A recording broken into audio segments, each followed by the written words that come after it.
Hello everyone, take out your history book, open page number 46। यहाँ पे हम chapter 4 पढ़ रहे थे, tribal Dikus and the vision of the golden as.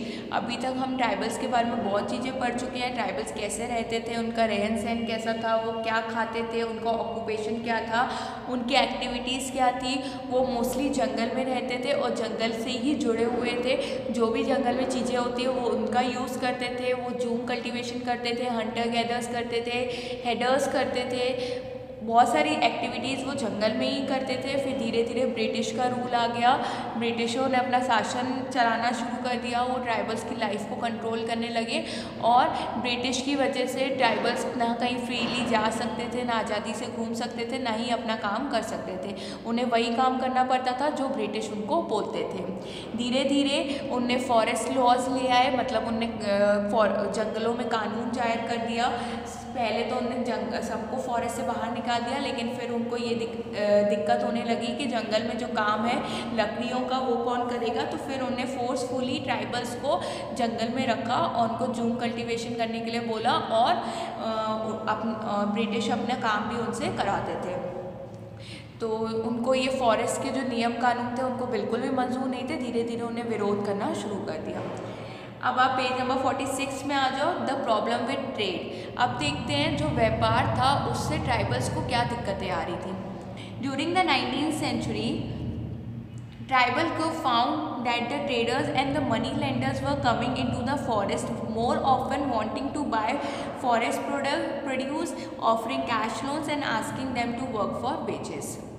19th century में क्या हुआ था, जो ट्रेडर्स है ना और जो मनी लेंडर्स हैं वो जंगल आने लगे थे। तो ये चीज़ ट्राइबल देख रही थी कि जो व्यापार करने वाले लोग हैं और जो मनी लेंडर्स का मतलब होता है जो पैसा उधार में देते हैं, या तो वो कोई लैंड उधार में देते हैं और उसके बदले पैसा लेते हैं। तो वो लोग आने लगे थे। वो लोग क्यों आते थे कि ताकि जो फॉरेस्ट में जो भी गुड प्रोड्यूस हो रहा है, जो भी चीज़ें हैं फॉरेस्ट में, वो उसको ख़रीद सकें या फिर उनको कैश लोन दे सके, मतलब कि पैसा उधार में दे सकें। ये सब चीज़ों के लिए वो फॉरेस्ट में आते थे। It took tribal group some time to understand the consequences of what was happening. कभी कभी इन सब के जो कॉन्सिक्वेंसेस है ना वो ट्राइबल्स को भुगतने पड़ते थे, मतलब उनको ट्रेडिंग की वजह से बहुत ज़्यादा दिक्कतें आ रही थी। Let us consider the case of the silk clovers. Silk clovers का मतलब होता है जो रुई बनती है ना, जो हम कॉटन वॉर्म्स होते हैं उससे जो रुई जो सिल्क बनाई जाती है उसके बारे में बात कर रहे हैं। In the 18th century Indian silk was in demand in European market. 18th century में जो इंडिया में सिल्क बनती थी ना, सिल्क एक टाइप का कॉटन, एक टाइप का क्लॉथ मटेरियल होता है, तो वो जो बनता था ना वो यूरोपियन मार्केट में बहुत डिमांड थी। मतलब यूरोपियन में जो बाज़ार थी ना वहाँ पे बहुत सारा डिमांड थी कि उनको भी सिल्क चाहिए था। The fine quality of Indian silk was highly valued and export from India increasingly rapidly. जो इंडियन सिल्क की यूरोपियन मार्केट में बहुत डिमांड थी, तो उनकी क्या थी, वैल्यू बहुत ज़्यादा थी। तो उनने क्या किया कि इंडिया लोग एक्सपोर्ट करने लगे यूरोपियन मार्केट में, मतलब उनको सिल्क देने लगे और उनसे पैसा लेने लगे, मतलब उनसे ट्रेडिंग करने लगे। एज अ मार्केट एक्सपेंडेड, जैसे ही बाजार बढ़ने लगा, East Indian Company official try to encourage silk production to meet the growing demand. यहाँ पे ईस्ट इंडिया कंपनी जो है ना वो ब्रिटिशर्स की थी। ब्रिटिशर्स ने क्या सोचा कि हम ना सिल्क बनाने की कंपनी, सिल्क बनाने की जो फैक्ट्री होती है ना वो लगाएंगे, क्योंकि उसकी डिमांड ज़्यादा थी तो उनको पैसा कमाना था। ब्रिटिशर्स का तो मेन मोटिव ही यही था, उनका एम ही यही था, लक्ष्य यही था कि वो सिर्फ उनको पैसा कमाना है। तो उन्होंने क्या किया, ईस्ट इंडिया कंपनी के नाम से उन्होंने सोचा कि हम सिल्क बनाने की फैक्ट्री लगाएंगे। Ghaziabad in present day Jharkhand was and the area where the sultanas reared cocoons। Ghaziabad में जो कि झारखंड में है वहाँ पे संताल्स क्या करते थे, वो कोकून्स बनाते थे। कोकून्स एक टाइप का रुई मटेरियल होता है। The traders dealing in the silk sent in their agent who gave loans to the tribal people and collecting the cocoons।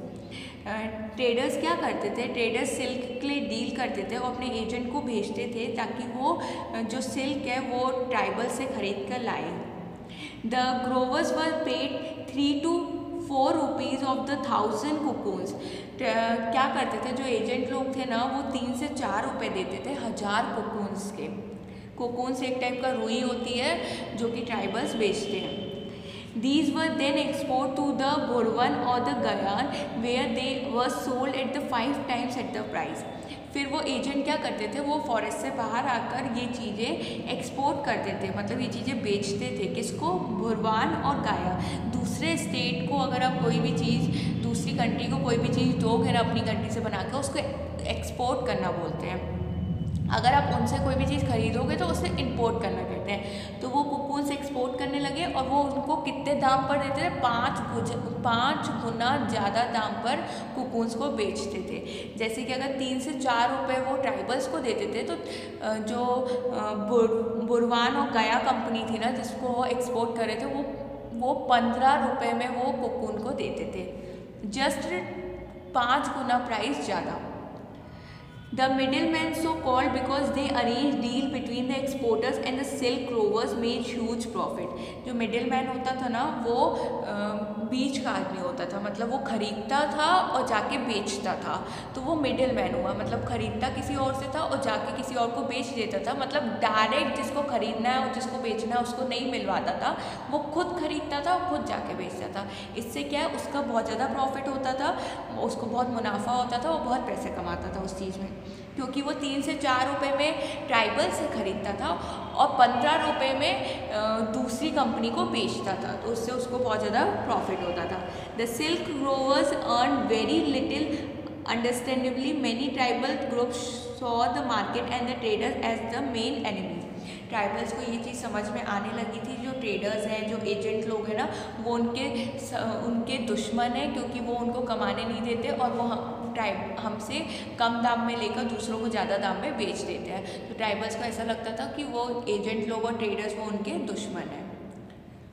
अब आते हैं पेज नंबर 47 में, द सर्च फॉर वर्क। अब देखते हैं वो काम ढूंढने कहाँ जाते हैं और कैसे जाते हैं। The plight of the tribals who had to go far away from their home in search of work was even worse. Tribals को क्या करना पड़ता था, जब ब्रिटिशर्स ने जंगल में काम करने से मना कर दिया था, तो ट्राइबल्स को बहुत दूर दूर तक जाना पड़ता था अपने काम की तलाश में, जो कि बहुत ज़्यादा ख़राब था। मतलब वो लोग के लिए ये लाइफ बहुत ज़्यादा वर्स्ट हो गई थी। From the late 19th century, tea plantations started coming up and the mining became an important industry. 19th century में टी प्लांटेशन, जो चाय पत्ती बनाने का जो फैक्ट्री होती है ना, वो शुरू हो गई। टी प्लांटेशन आपको शायद पता होगा, जो टी में जो चाय पत्ती में पत्तियाँ डलती हैं ना, वो हमें प्लांट से मिलती हैं। तो वो लोग, ये काम स्टार्ट हो गया था और धीरे धीरे ये इंडस्ट्री बहुत ज़्यादा इंपॉर्टेंट हो गई, क्योंकि आज की हमारे इंडिया में, हमारे वर्ल्ड में ज़्यादातर लोग चाय पीते हैं। Tribals were recruited in large number to work the tree plantation of Assam and the coal mines of Jharkhand. आपको शायद ये चीज़ पता होगी, टी प्लांटेशन जो बिल्कुल इम्पॉर्टेंट है, वो टी प्लांटेशन कहाँ पे बनता है? आसाम में। आसाम में टी प्लांटेशन बहुत ज़्यादा होता है, वहाँ पे इंडस्ट्री है टी प्लांटेशन की। और कोल माइंस, जो कोयला बनाने वाली जो फैक्ट्री होती है ना, वो झारखंड में है। They were recruited through the contractors who paid them miserably low wages and they prevented them from returning home. वो लोग क्या करते थे, वो काम ढूंढने की तलाश में जाते थे। तो 19th सेंचुरी में टी प्लांटेशन का बहुत ज़्यादा हो गया इम्पॉर्टेंट, इंडस्ट्री बनने लगी। फिर वो टी प्लांटेशन असम में और कोल माइनिंग झारखंड में, वहाँ पे काम करने लगे, तो जिससे उनको बहुत ज़्यादा कम पैसा मिलता था, बहुत कम दाम मिलता था उसका काम करने का, और उन्हें घर जाने की भी परमिशन नहीं दी जाती थी, उनको वहीं रखा जाता था और ज़्यादा काम कराया जाता था। तो ये सब कौन करता था? ये सब ब्रिटिशर्स करते थे। किनके साथ? ट्राइबल्स के साथ। Okay, thank you.